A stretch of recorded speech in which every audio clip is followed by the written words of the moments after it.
supporters, amis supportrices du club sportif Sedan-Ardennes, bonsoir, bienvenue à toutes et à tous dans ce 13e numéro de la saison 4 de Drapeau Vert, Carton Rouge. On est ensemble les amis, et oui, aujourd'hui c'est un horaire un petit peu particulier, on est dimanche soir, émission en avance parce que le calendrier du CSSA évolue et Drapeau Vert, Carton Rouge comme d'habitude évolue. Vous êtes toujours plus nombreux à nous rejoindre, vous êtes déjà plus de 50 sur le live à nous suivre, merci énormément et bien ce dimanche soir c'est un petit peu comme les lundis soirs également.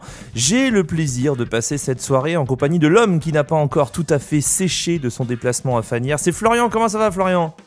Salut Thibaut, ça va effectivement, je goûte encore un peu.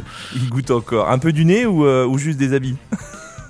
Juste des habits, ça va. On a eu de la chance, il faisait pas trop froid avec la pluie, donc on s'en est bien sorti. On a pris une bonne berlée quand même, comme on dit dans les Ardennes. Romain est avec nous également ce soir, comment ça va Romain ? Ouais, bah, ça va. Je reviens d'un week-end parisien où j'ai vu un bon concert. Un groupe de rock bien connu de tu peux le dire, hein, qui est-ce que t'as vu en concert ? Ouais, c'était Offspring et c'était vraiment un gros concert.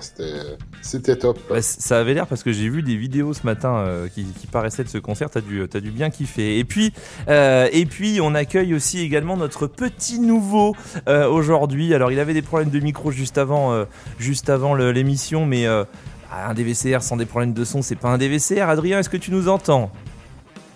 Ouais, je vous entends. Ouais, il nous entend, Adrien. Comment ça va ? Il était perché sur son étagère, sur son échafaudage hier. Comment ça va, Adrien ? Ouais, ça va nickel. Nickel, merci. T'as séché, c'est bon ? Ouais, c'est bon.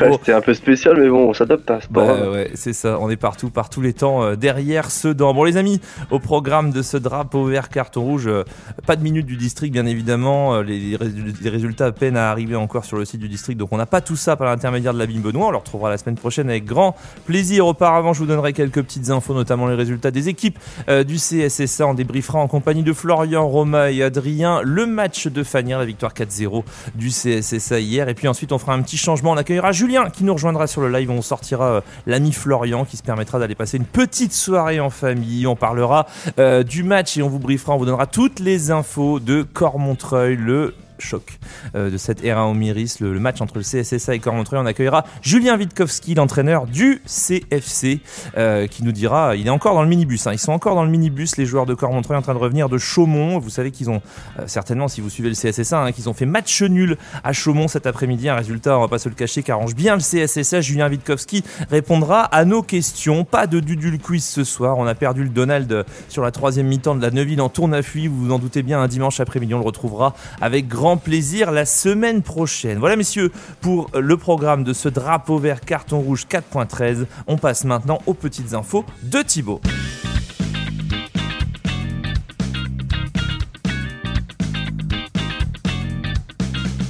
Un grand merci du fond du cœur, mais vraiment, et au nom de toute l'équipe Drapeau Vert Carton Rouge, aux 24 personnes qui ont rejoint l'association hier.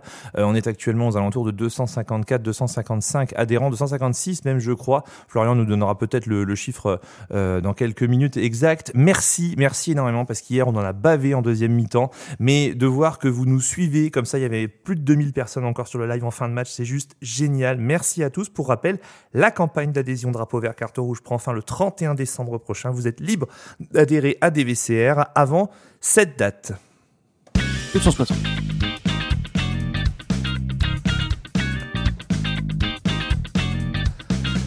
Ah, ça va donner un beau replay ça. 260. Combien Florian tu dis ?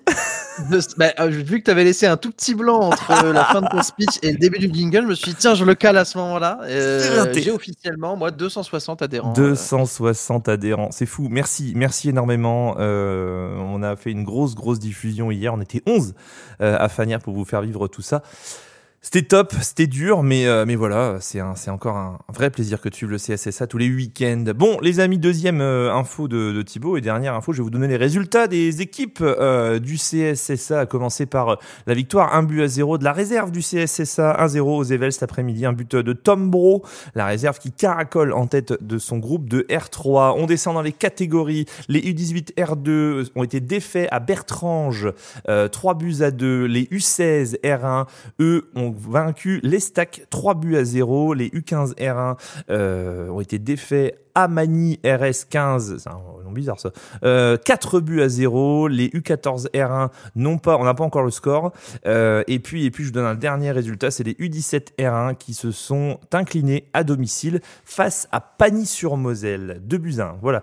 Messieurs, voilà pour les petites infos, ça a été rapide, ça a été efficace. On va maintenant parler, si vous le voulez bien. Je vois Valentin qui dit salut à vous les couvreurs. C'est une dédicace, Florian, par rapport au fait qu'hier on était sur le toit du vestiaire pour commenter.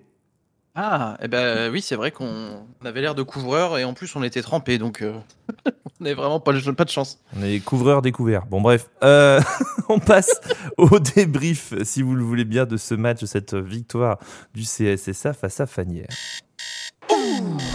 Copain Vincent de la Ligue Vert et Rouge qui gagnera avec un but de plus que l'adversaire. Cap Vert qui a été un petit état à l'arbre du Cameroun. Bonne touche dans les 22 adverses. On a la volonté de faire forteresse. Ça fait trop bizarre. Hier samedi, 18h30, le CSSA jouait sa 10e journée de RA Omiris, un déplacement à Fagnières, le choc des extrêmes comme on l'a appelé avec Florian en tout début d'émission. Bah oui, le premier à se déplacer chez la Lanterne Rouge de RA Omiris. On promettait à Fagnières un enfer complet, eux qui encaissent gros score sur gros score tous les week-ends. Il n'en a rien été, en tout cas sur les 60 premières minutes. À la clé pour le CSSA, une victoire 4-0 dans un match terminé à 11-10, tant les cartons jaunes n'ont plus comme le temps d'ailleurs hier à Fagnières. Messieurs, avant d'écouter une partie de la réaction d'Élise Bussaglia à ce match, je voulais un petit peu votre ressenti. Florian, toi tu as commenté avec moi, on va peut-être commencer par toi et puis ensuite on va passer à Adrien parce qu'il était de l'autre côté du terrain, il a peut-être vu le match à l'envers lui. Florian, qu'est-ce que tu as pensé de ce match ? Bah écoute, je l'ai trouvé très intéressant dans un premier temps. Je nous ai vraiment trouvé pertinent dans l'entrée de la rencontre. On a tout de suite mis du rythme et on a vu Fagnières qui de toute façon allait potentiellement jouer sur un bloc très très bas. Et puis au fur et à mesure de la rencontre, malgré le but qu'ils avaient encaissé, ils ont commencé à prendre confiance quand ils ont vu surtout qu'eux aussi avaient la possibilité d'avoir des attaques.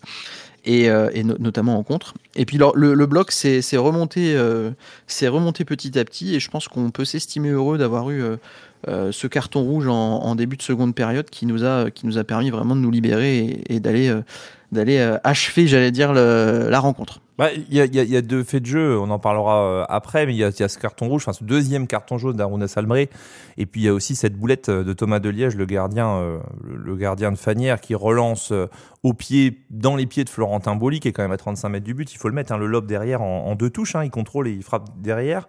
C'est vraiment les deux tournants de ce match. Adrien, de l'autre côté, du haut de ton échafaudage, comment tu analyses la performance des Sedanais hier ?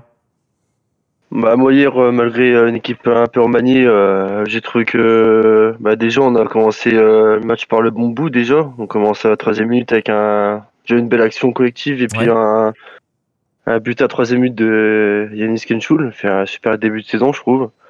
Et après un petit peu de déchet technique en première mi-temps, mais sinon c'était relativement maîtrisé. On n'a pas été trop embêté par Fagnières. Après, oui, en deuxième mi-temps, ce qui a aidé aussi l'équipe, c'est les deux changements qu'il y a eu à la mi-temps. Et je sais qu'il y avait Nbakoto, puis je crois que c'est Condé, qui est rentré en deuxième mi-temps. Oui, qui est rentré un peu plus tard, effectivement. Ouais, puis après, forcément, le rouge de Fagnières et puis la petite boulette du gardien. Puis Boly, face au but, ça fait mouche. Puis après, ce dont a déroulé, quoi. Il y a la ville pardon, je te coupe, Adrien. Il y a la vie en vert et rouge qui nous dit bravo aux supporters présents et top accueil. Ouais, effectivement, je voulais le dire juste après, mais on a été super bien accueillis par tous les dirigeants, les bénévoles de l'Étoile Sportive Fagnières. Un grand merci notamment à Jean-Marie et à Romain qu'on a reçu dans l'émission la semaine dernière pour leur accueil, parce que c'était vraiment un plaisir que d'évoluer sur ce complexe sportif. Romain, il y a du point de vue de la télé, toi qui as pu voir le match un petit peu d'extérieur face à un écran, t'as le même ressenti, le job est fait et puis finalement il y a 4-0 quoi. Ouais, c'est ça. Alors après, pour être complètement franc, tout le monde, j'ai pas vu l'entièreté du match. J'ai regardé entre deux pogos dans la fosse là. Et Non, après sur sur ce que j'ai vu, ouais, j'ai senti quand même que c'était un match plutôt maîtrisé. En plus, on fait à mon sens le plus dur parce que dans ce genre de match et pour éviter de se faire peur comme on avait eu la saison dernière à Chalon, c'est qu'on arrive à ouvrir le score assez vite. Donc ce qui laissait présager que bah voilà, le plus dur était fait et que on pouvait dérouler. Oui, effectivement, il y a eu peut-être une baisse peut-être de régime sur la fin de première mi-temps, mais bon voilà, après voilà, une fois que le deuxième a été mis, et oui, avec l'expulsion c'était sûrement plus simple, mais voilà, ça reste quand même un match dans l'ensemble maîtrisé, et voilà, le job est fait, voilà, il y a la victoire et on n'est pas tombé dans le piège. Je vous propose d'écouter, messieurs, la réaction, enfin une partie en tout cas de la réaction d'Élise Bussaglia. Alors, c'est pas de très très bonne qualité. Hier, avec le temps, j'ai pas pu faire une prise optimale. Je vous expliquerai un petit peu ce qu'elle dit juste après, mais voici la réaction d'Élise Bussaglia. Bon, l'important, c'est la victoire, Alice. Ouais, là. Il y a Roman qui, voilà, qui est, tu peux toucher à la cheville. J'espère que ce sera pas de drame. On verra déjà demain. Et l'important, oui, c'est les 3 points. Après, le contenu, bon, on a pris un instant, je n'étais pas du tout satisfait. J'étais même en colère. Que pour moi, on n'a pas mis d'intensité, on n'a pas respecté certaines choses qu'on avait demandé. Et du coup, ça fait une première mi-temps bien pâle. Et voilà, on doit respecter plus le jeu. Les adversaires, bien sûr, mais le jeu aussi. Et il y a des choses pas à faire à moitié. Donc, quand on met pas d'intensité, quand on n'a pas de réaction à la perte, tu vois, avec repressing, bah forcément. Il y a quand même, messieurs, pour cette réaction d'Élise Bussaglia, 2 choses qu'il faut retenir. La première, c'est que Roman Marbehan avait les adducteurs qui sifflaient un peu, visiblement, et est sorti de ce match parce que ça craquait un petit peu. La deuxième information, c'est que le staff soudanais est pas du tout satisfait d'une victoire 4-0. Comment est-ce que vous, en tant que supporter, vous vous dites bon bah oui, effectivement, c'était pas la panacée comme jeu, mais bon bah voilà, il y a que 3 points, c'est le fameux l'essentiel, c'est les 3 points, ou alors un petit peu déçu par rapport à la performance. Florian, je sais pas si toi t'as ce ressenti là, ou alors tu te dis bon bah c'est oui, il y a 4-0, effectivement, il y a peut-être un peu trop de touches de balle, c'était mon deuxième item. Mais bon, finalement, on n'est pas trop mal. On me corrige, c'est touché à la cheville pour Roman Marbehan. On espère qu'il pourra tenir sa place mardi. Florian ? Ouais, bah, pour moi, je pense que de toute façon, peu importe la rencontre, j'ai envie de dire, le principal, je dirais que c'est toujours d'aller chercher la victoire. Les points, c'est ce qui te permet de monter au classement. Et le beau jeu, malheureusement, ça ne fait pas partie des critères pour accéder à l'échelon supérieur. Après, forcément, tu as aussi envie de te projeter sur le match qui nous attend. On va en parler après. Enfin, vous allez en parler après, qui nous attend mardi. Tu as toujours tendance à vouloir faire les choses de la meilleure des manières. Et connaissant Élise, connaissant son appétence pour le haut niveau et pour la rigueur, c'est logique qu'elle souhaite que les consignes soient respectées et que le jeu soit respecté, comme elle l'a dit. Pour autant, voilà, moi je fais partie des gens qui estiment que tant que tu gagnes la rencontre, tant que tu repars avec les 3 points, c'est que l'essentiel a été assuré. L'essentiel, c'est les 3 points. Adrien, tu es un peu déçu du contenu d'hier, ou alors on s'en fout? Bah oui et non, parce que après oui, je pense que Élise elle parle surtout de la première mi-temps parce qu'il y avait un petit peu de déchets, puis de toute façon je les entendais parce qu'ils étaient en dessous de moi. Mais non, sinon je suis content du 4-0. Mais après je m'attendais aussi à ce que ce soit compliqué aussi parce que Fanir, malgré leur équipe assez même très jeune quand même, ils ont été valeureux quand même. Et puis bon, après nous on a fait le job, hein, mais après, je pense qu'il n'y a pas de match parfait, hein, donc les équipes en face aussi, ils jouent un peu un match de Coupe de France presque tous les week-ends à jouer contre Sedan, quoi. Donc voilà. Ok. Messieurs, il y a une deuxième chose dont on doit parler, c'est ce fameux turnover. Il manquait, pour rappel, Colin Villa, Paco Bornier, Rodolphe Mabunda, et j'en oublie, et j'oublie d'autres joueurs. Ma question, elle est simple. Est-ce que finalement ce turnover est gagnant hier ? On peut débriefer maintenant que le match est terminé, mais est-ce que pour vous, le staff a eu raison de faire tourner 4-0 ? Pas de blessure, hormis cette petite alerte à la cheville pour Roman. Florian, tu dis oui, toi, il fallait, et finalement, ça s'est très bien passé. Bah, enfin, je veux dire, tu repars avec 4 buts. Certes, tu peux toujours estimer que peut-être avec tel joueur, t'aurais pu faire de meilleures choses dans le jeu. Mais comme je le disais tout à l'heure, pour moi, le principal, c'est d'être reparti de là-bas avec les 3 points. C'est ce qui s'est passé. Si ça a pu permettre à des joueurs aux joueurs sur lesquels Elise va compter mardi de se reposer un petit peu et de pourquoi pas aller chercher un peu d'énergie, tant mieux, c'est le principal. Ok, ça marche. Roma, toi, si tu devais sortir un joueur de la performance que tu as pu voir, a pu apercevoir comme ça, tu es également d'accord pour dire que Yanis Kenchul est le joueur qui a dynamité un peu et qui a dynamisé un peu ce match hier? Ouais, c'est ça. On l'a vu plutôt entrer en jeu sur pas mal de matchs. Voilà, là, en tant que titulaire, oui, voilà, il a été présent dans un rôle de meneur qui lui correspond bien. Ouais. Donc, oui, on sent qu'il était voilà, à l'aise à son poste et que bah, voilà, il fait parler sa technique, son envie, et puis lui, il fait vraiment un bon match dans son rôle et il confirme un petit peu tout le bien voilà, qu'on a déjà vu de lui et qu'on avait entendu précédemment. Il y a Aurélien sur le live qui met deux, trois commentaires. Bon, il y en a beaucoup qui parlent de Cormontreuil, donc on va en parler dans quelques minutes. Je rappelle qu'on va recevoir Julien Witkowski, l'entraîneur de Cormontreuil, dans quelques minutes. Là, vous restez avec nous. Et il répond à cet item en disant: ils ont eu raison de faire tourner. Finalement, le calendrier nous est encore bien bénéfique. Je trouve que c'est une réponse hyper intéressante.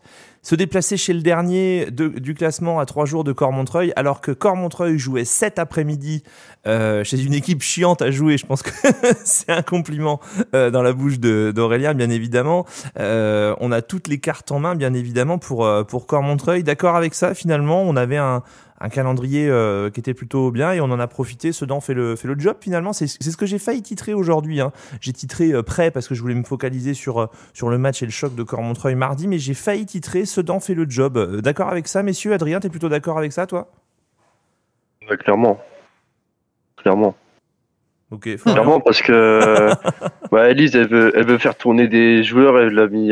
Puis franchement, j'ai pas vu un seul joueur en dessous de la moyenne en vrai. Donc puis même Telio Zanier, franchement Telio, je mets une petite parenthèse là-dessus parce que c'est son 3e match et c'est déjà 2 fois qu'il marque. Donc même ça, je pense que ça fait plaisir à tout le monde aussi.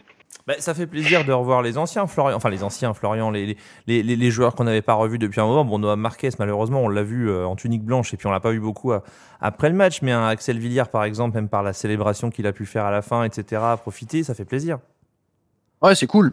Ça fait, voilà. On a revu des visages aussi qu'on n'avait peut-être pas vu depuis un moment. Enfin, je pense surtout à Axel, bien sûr. On a vu aussi des nouveaux visages qu'on n'avait pas l'habitude de voir. Là, je pense notamment à Moussa Condé qui a fait une bonne entrée, je trouve, en deuxième période. Donc ça, voilà, c'est de bon augure pour plein de choses.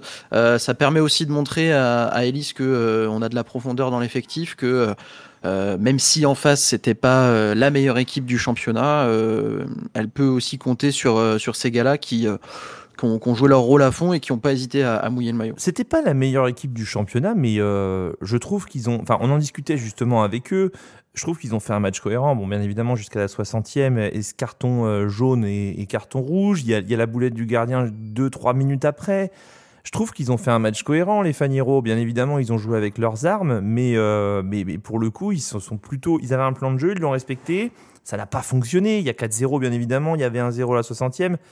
Mais je pense que on pensait tous les embêter un peu plus que ça avec le CSSA et le début de saison que réalisait le CSSA, non?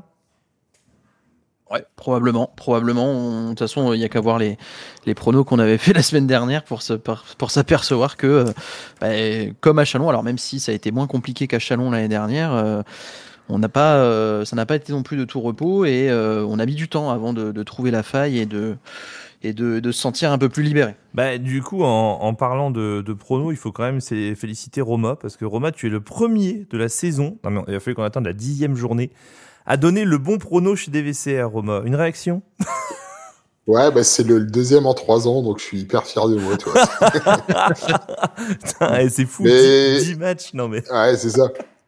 Mais c'est vrai que pour en revenir sur le sujet général, c'est vrai qu'on avait dit qu'il n'y a pas de facile, et c'est pas juste pour faire une belle phrase. Il y a aucun match facile, donc voilà, le match a quand même été pris avec Averieux, et on connaît aussi l'exigence d'Élise et du staff.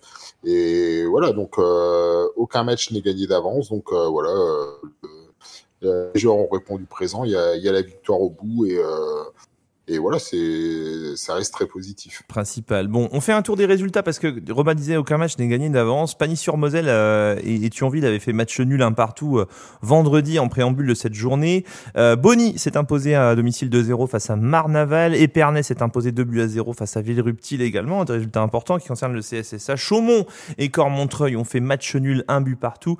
Étanche-Grande a battu Ucange 2-0. Et alors le résultat WTF pour ne pas traduire de cette journée, c'est Saint-Méziry qui a mis 10-1 à Amnéville. Allez comprendre pourquoi, allez comprendre comment. Alors je remets pas en cause la qualité des joueurs de Saint-Méziry bien évidemment, mais Florian, on en discutait hors antenne juste avant, on a vu la qualité des joueurs d'Amnéville. Comment tu fais pour aller en prendre 10 à Saint-Méziry? C'est le carton de ce début de championnat. Ouais, je sais pas ce qui s'est passé. Je sais pas ce qui s'est passé pour Amnéville. Craquage complet. À voir, on va peut-être essayer d'aller à la pêche aux infos pour comprendre comment on a pu en arriver là. On nous dit également sur le live que Cormontreuil a évolué à 11 contre 10 et que Chaumont a réussi à égaliser à 10 contre 11 pour accrocher Cormontreuil. C'est Aurélien qui nous dit ça sur le live. Messieurs, voilà pour ce qu'on pouvait dire sur ce match, c'est ça Fanière.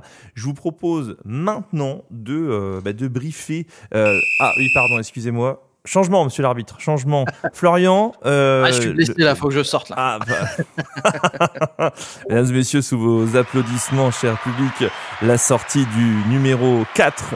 Florian, bravo Florian. Ouais, merci à tous. Sortie à tous. Bon, après, il y a des blessures qui font moins mal à l'équipe que d'autres. Ça va. Tu parles d'une défaite dans le but du quiz de la semaine dernière. Mais je pense que là, du coup, ça va, on va s'en sortir. Oui, merci, on va y arriver. Plaisir. Si on a un remplaçant. Bon, après, je pense qu'il sera forcément de meilleure qualité, mais a-t-on un remplaçant? On a un changement, oui. C'est bon, monsieur l'arbitre. Deux secondes. On va faire rentrer. Je vous demande d'applaudir Julien, bravo. Julien, comment ça va? Alors, ravi d'être avec vous. Je vais tout donner pour l'équipe. Il reste quelques minutes à jouer. On va essayer de décrocher la victoire maintenant. Je te laisse le terrain, Julien. Bon courage.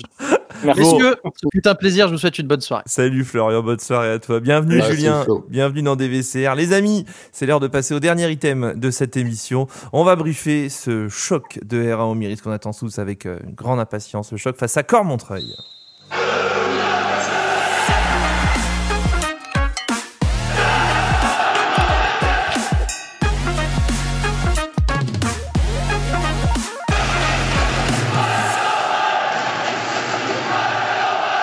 Mardi 11 novembre, au stade du Goguez à 14h30, le CSSA jouera sa 11e journée de R1 Omiris. Et quel choc nous attend, les amis. J'en ai des frissons rien que d'en parler. Le CSSA qui va affronter le Cormontreuil FC, actuel 3e du classement. Et on est en ligne avec Julien Witkowski, l'entraîneur de Cormontreuil. Comment ça va, Julien ? Ça va très bien, bonjour à tous. Fraîchement de retour de Chaumont. Elle est longue la route pour la Chaumont, Julien. Ouais, je suis dans le vestiaire à Cormontreuil. Ah oui, d'accord, même pas encore rentré. Bon, on va pas vous retenir très longtemps, mais l'idée c'était de mettre en avant aussi le CFC, le Cormontreuil Football Club. Vous nous expliquez un petit peu qui est le CFC, de parler de votre saison, parce qu'on parle souvent de vous dans Drapeau vert carton rouge sur les dernières journées, et puis de parler de ce match bien évidemment mardi 14h30 au stade du Goguez, ce choc, ce Cormontreuil qu'on attend tous avec impatience. Julien, si on devait présenter le CFC en quelques mots, qu'est-ce qu'on dirait? Bon, on dirait que c'est un club familial. Voilà, c'est un club de environ 400 licenciés dans une petite ville, puisqu'il y a à peu près 6500 habitants. Donc voilà, c'est un club qui est régulièrement au niveau R1, au niveau régional. Mm-hmm. Donc voilà, et puis un club super bien structuré.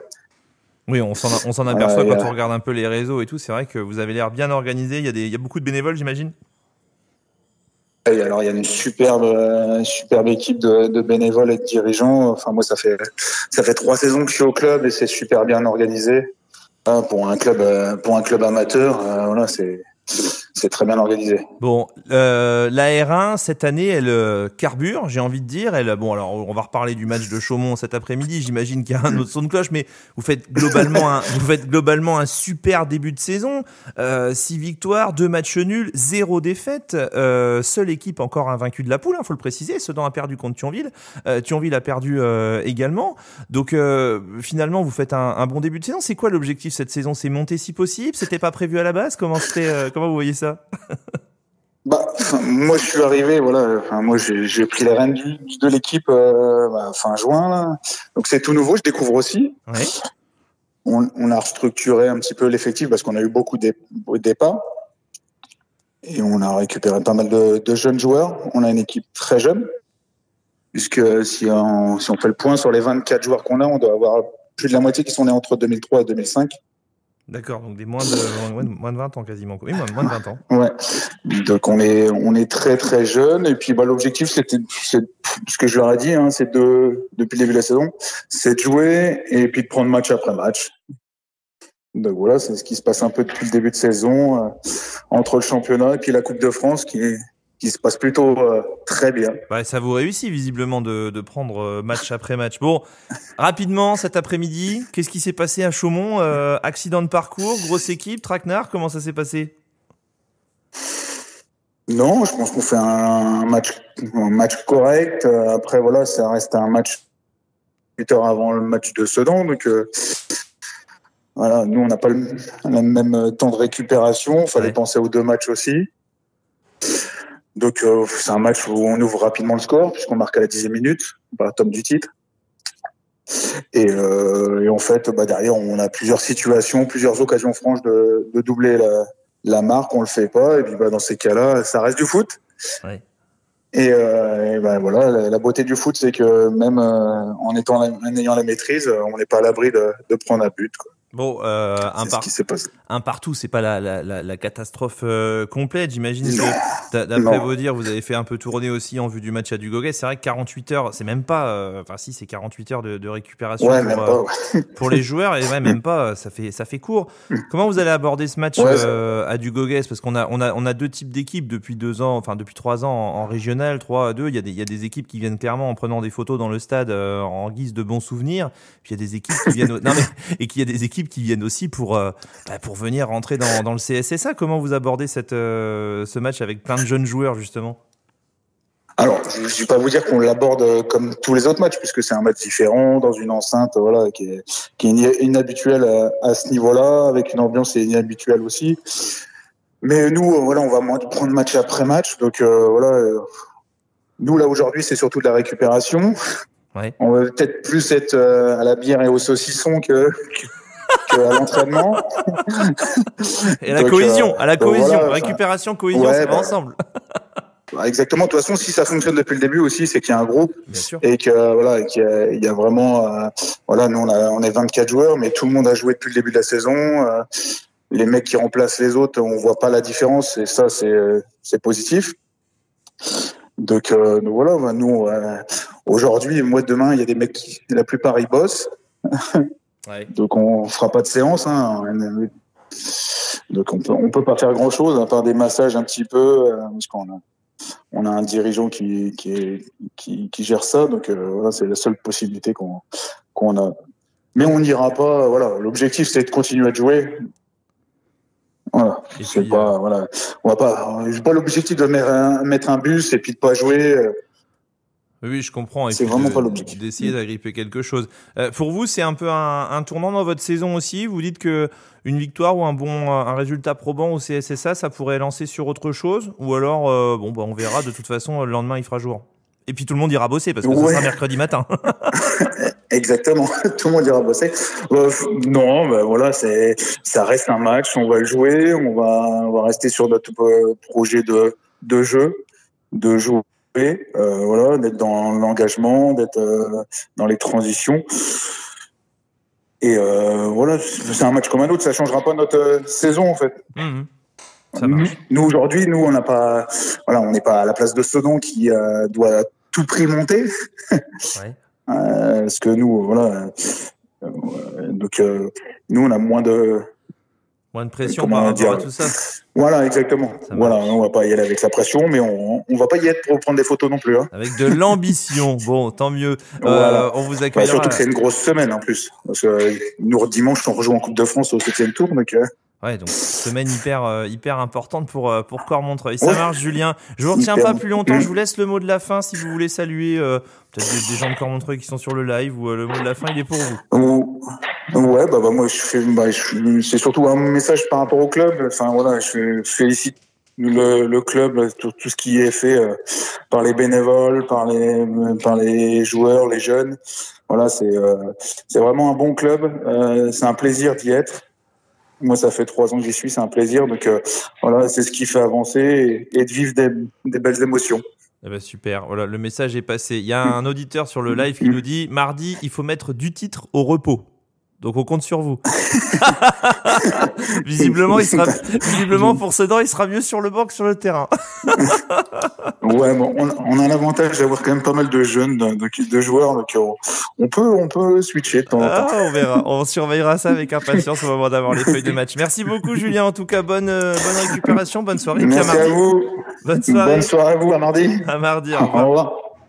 Bon messieurs, même question qu'à Julien Witkowski, l'entraîneur du CFC.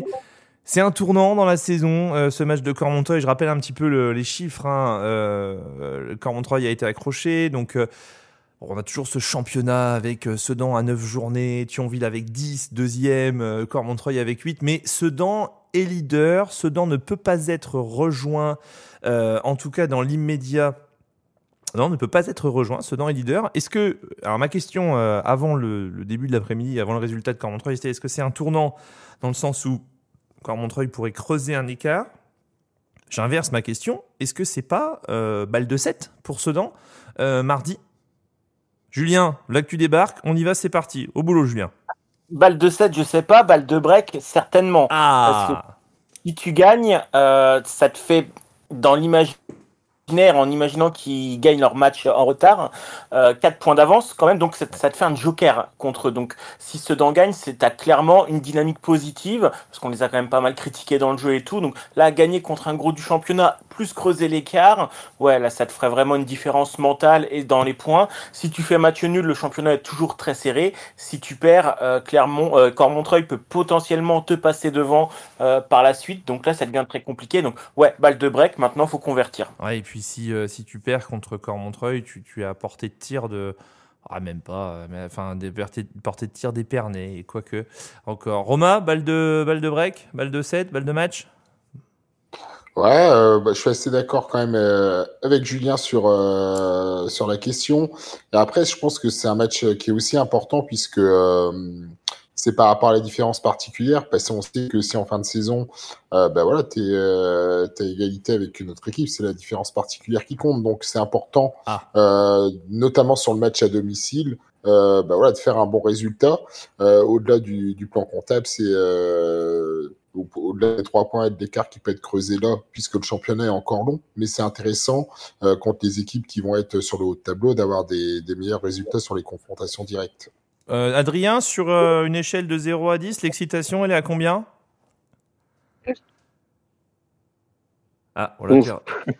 11 carrément. Non mais on attend ce match avec impatience. Toi, tu le vois comme un tournant de la saison ou pas ce match? Tu te dis que voilà, il en reste quand même 3 derrière. Hein. Je rappelle que le CSSA aura joué Pagny-sur-Moselle en déplacement, l'accueil de Saint-Méziry et l'accueil d'Épernay. Qu'est-ce que t'en dis, Adrien? Je pense que de toute façon dans le championnat il y a environ 3-4 grosses équipes dont Sedan, Cormontreuil, puis Thionville et Épernay qui sont pas trop loin non plus. Ouais. Puis je pense que le fait que Cormontreuil ait fait match nul et en plus de ça et 24 heures en moins de repos que Sedan, je pense que c'est l'occasion de creuser l'écart entre guillemets quoi. Puis je pense que le premier quart d'heure va être déterminant aussi. Il y a Eric sur le live qui nous signale par rapport à ma parenthèse d'Amnéville tout à l'heure, qui nous dit qu'aucun joueur d'Amnéville présent contre Sedan n'a joué cet après-midi à Saint-Méziry. Ce qui peut expliquer éventuellement le 10-1. Mais oui, enfin, c'est quand même à se demander ce que fait Amnéville dans ce championnat. Ils sont venus avec la grosse équipe à Dugauguez, à mon avis parce que c'était Dugauguez, donc forcément ça fait une belle sortie pour venir voir. Mais là, pourquoi à Saint-Mézières cet après-midi, il n'y avait aucun des joueurs sur le terrain? C'est quand même un mystère. Bon bref, peu importe, ça ne concerne pour le moment plus le CSSA puisque Amnéville est loin, ainsi que Saint-Mézières. Messieurs, prono pour ce petit CSSA Cormontreuil. Romain, puisque tu es dans une bonne vibe, je pense qu'on va commencer par toi. Vous aurez le prono flash sur le live mardi aux alentours de 8h30, je crois, pour faire vos pronostics, les amis. Romain? Ouais, je vais essayer de faire un doublé, mais là, je vois bien une victoire de 2-1. Ah, il me l'enlève. Ok. Adrien, ton premier. 2-0 pour Sedan, moi. 2-0 Sedan. Ok. Julien? Je voulais 2-0 aussi, donc on va partir sur 1-0. Tu peux le mettre, on peut doubler les scores. Moi, je vois... Non, pour le jeu, on va dire 1-0. Et moi, je vois une victoire 3-2 du CSSA. Je pense que ça va être chaud. Mais je pense que je vois être chaud. Un match avec pas mal de buts. Ce sont quand même deux équipes qui se ressemblent. 29 buts pour le CSSA, 26 pour Cormontreuil, 3 buts encaissés pour le CSSA, 4 buts pour Cormontreuil. À voir qui de la défense ou de l'attaque va prendre le pas dans chaque camp. En tout cas, on a hâte de découvrir ça mardi. Rendez-vous 14h, prise d'antenne en direct du stade Dugauguez dans le jour de match. Et puis... à voir le monde, messieurs. J'étais à Rethel cet après-midi pour voir Rethel-Montigny-les-Metz en R2, au bord de la pelouse. Étant donné le monde qui m'ont dit oui, nous, mardi, on vient à Dugauguez pour voir le match CSSA Cormontreuil, je ne peux que trop vous conseiller d'arriver en avance au stade, parce qu'à mon avis, on va avoir record d'affluence, et c'est tant mieux pour le CSSA. Messieurs, c'est la fin de ce drapeau vert carton rouge 4.13. On a tout fait, on a fait le petit bilan de Fanière, on a briefé sur Cormontreuil. On a passé une bonne petite soirée. Romain, merci. Tu seras avec nous mardi, Romain? Ouais, je suis là. Il sera là. Mardi, Julien, juste devant ton écran. Il y a un monde où je serai peut-être au stade, mais c'est pas certain, et sinon devant l'écran. Probabilité combien de pourcents? 40% au stade, 60% à l'écran. Oh la vache. Alors, il faut que tu me tiennes au courant, d'accord? Tu me dis dès que tu sais. Ça marche. Ok. Et puis Adrien, il sera là, lui, derrière les caméras. T'es quoi, Adrien, mardi, tu sais, non? On en a parlé hier. Ouais, j'ai une petite idée, ouais. Je sais plus, t'es quoi? T'es bord terrain, non? Caméra 16? Je sais plus. 16. Ah, au 16. Au 16 mètres, le Adrien, incroyable, il va kiffer son match en bord pelouse. Bon, il y a la vie en vert et rouge qui nous dit CSSA Cormontreuil. Vous voyez l'événement, si vous voulez montrer que vous allez au stade pour déclencher un événement populaire, vous allez sur le Facebook de la vie en vert et rouge et vous likez tout ça. On se retrouvera, les amis, lundi prochain en drapeau vert carton rouge 4.14 pour débriefer toute cette semaine du CSSA. Merci à toutes et à tous d'avoir suivi cette émission. On se retrouve mardi 14h en direct du stade Dugauguez. Bonne fin de soirée à toutes et à tous, et d'ici là, allez Sedan! Allez Sedan! Allez Sedan!